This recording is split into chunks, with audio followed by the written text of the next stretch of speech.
Here we go, BimmerBuilds Knox. This is it, the final day of the top end rebuild, timing guides and chains, the whole shebang for baby girl.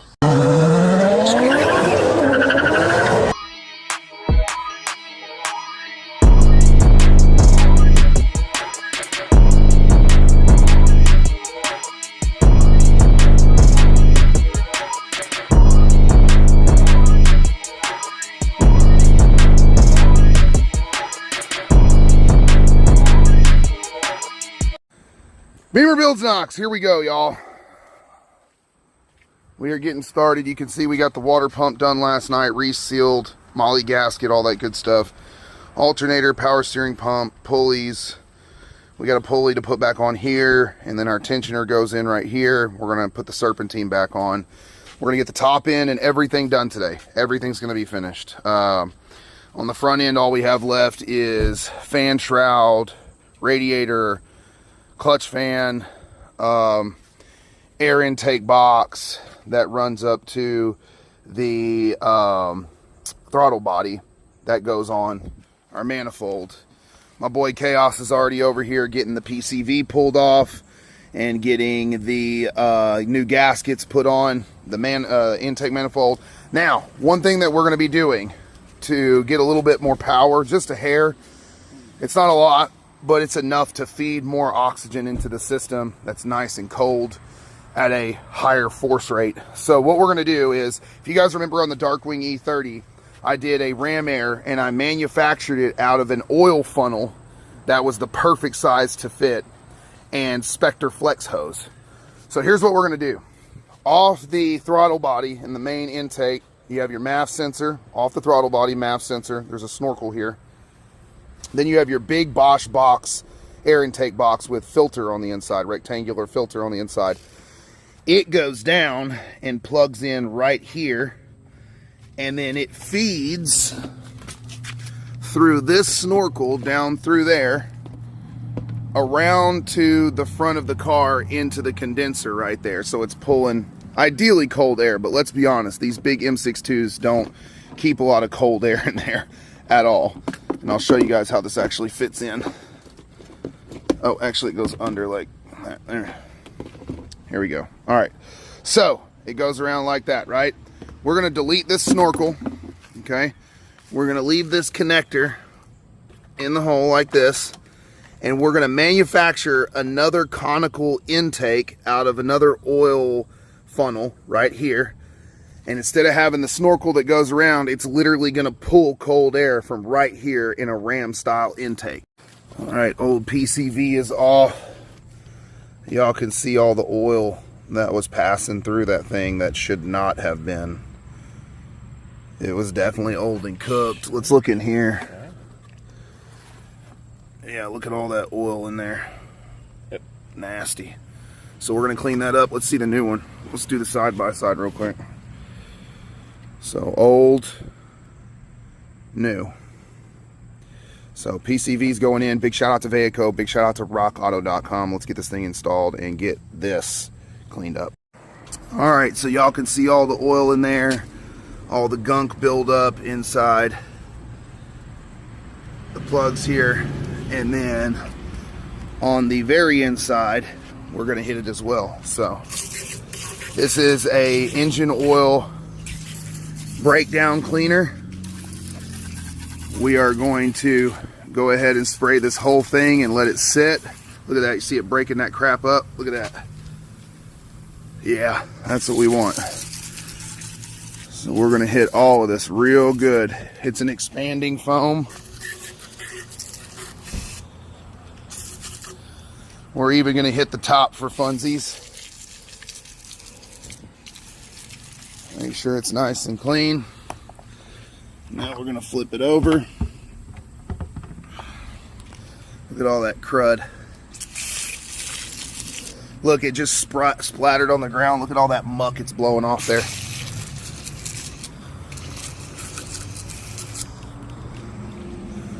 Can y'all see down in there? We want this thing completely stripped of any buildup whatsoever. that's on it. We want nothing left in there. No oil, no carbon, no nothing. Look how yuck that was. See that milky, blech. Gonna use the whole can. Look at all that. Y'all see that? That's not mud. That is disgusting crap coming off of the intake manifold. All right, then we're gonna rinse it down. Hang tight. All right, SERPs, pulleys, and tensioners, baby. Let's go. All done.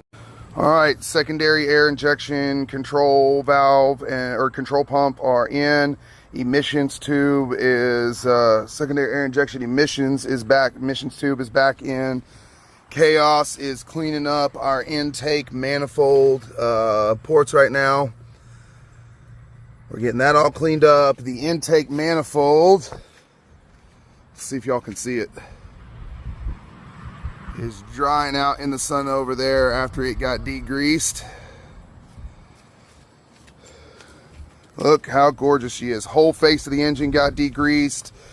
Everything got sprayed down with the same foam just now I used on the intake manifold. Look how crispy.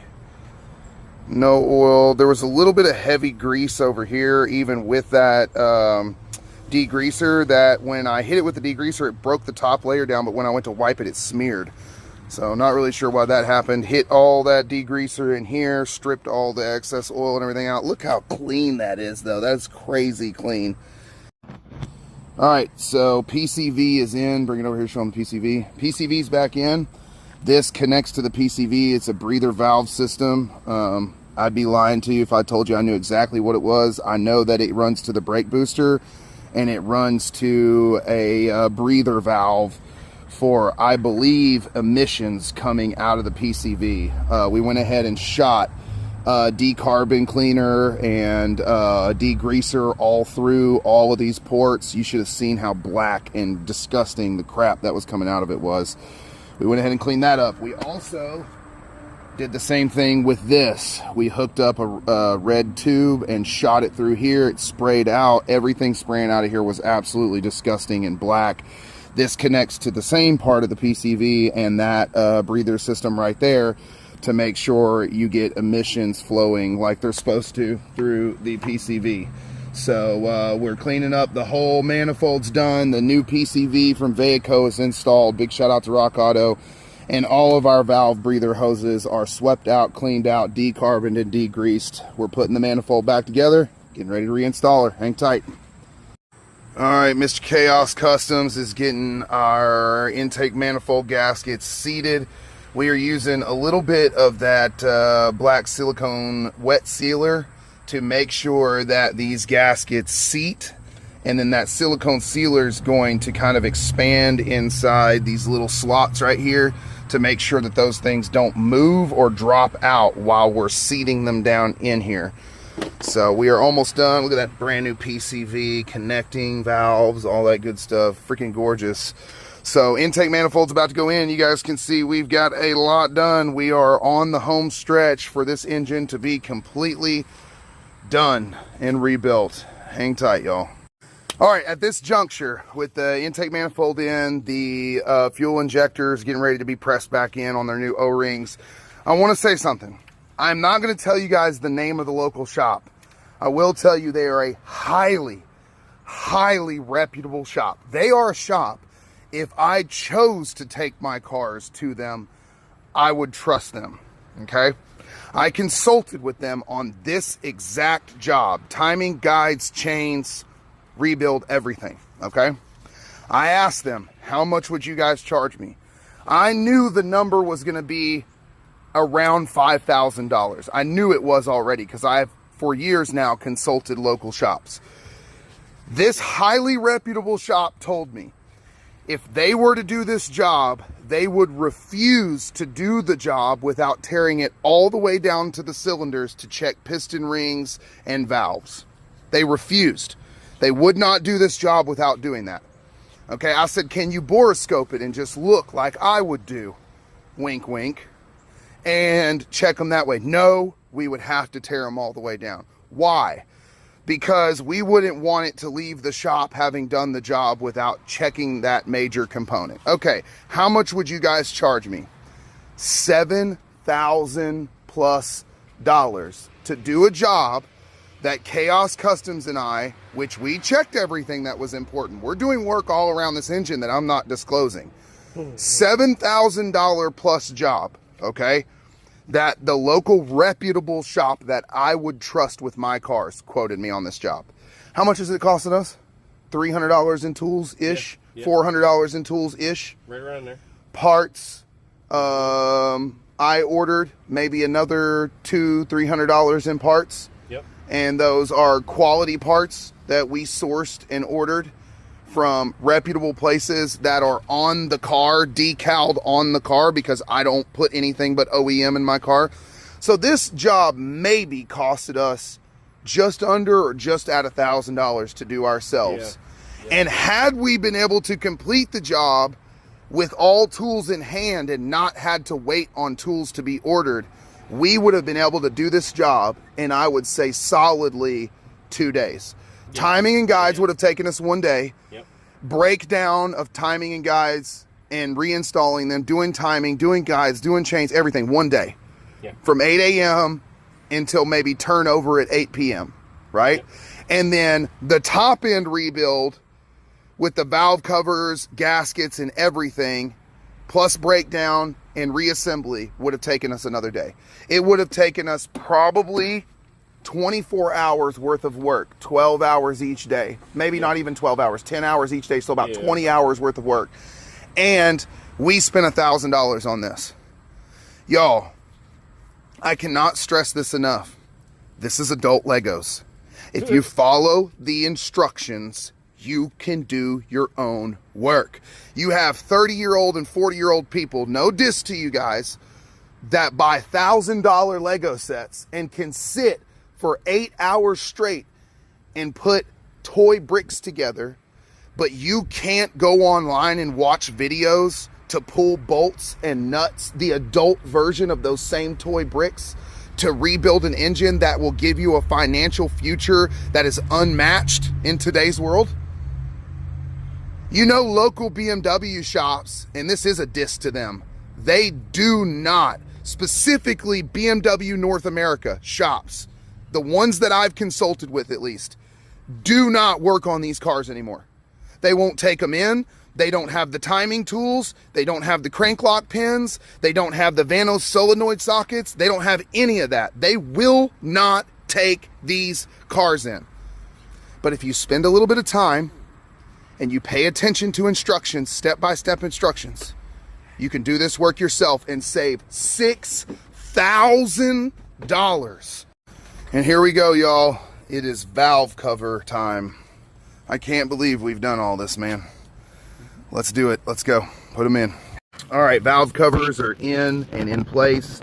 Now we are cleaning up all of these grimy, crusty valve cover bolts and nuts. We want them to look like that, not like this. Oh, ladies and gentlemen. Ooh, get ready to start your engines, baby. There she is, BimmerBuilds Knox. Top end rebuild is coming to a close. We've got spark plugs in on this side. We're putting our other spark plugs in over here. We are rounding the final turn, as they say, finishing up ignition coils now. The whole top end will be finished here in the next few minutes. And then tomorrow we're going to put our radiator, clutch fan, and all that stuff back in. It'll take us about 30 minutes to do that. So let's finish this bad boy up, y'all. Ignition coils going in. Chaos Customs. After timing it, cams, chains, guides, everything, brother. A full rebuild. It's all yours, buddy. Full top end rebuild, full valve cover gaskets, everything. With Chaos Customs and BimmerBuilds Knox.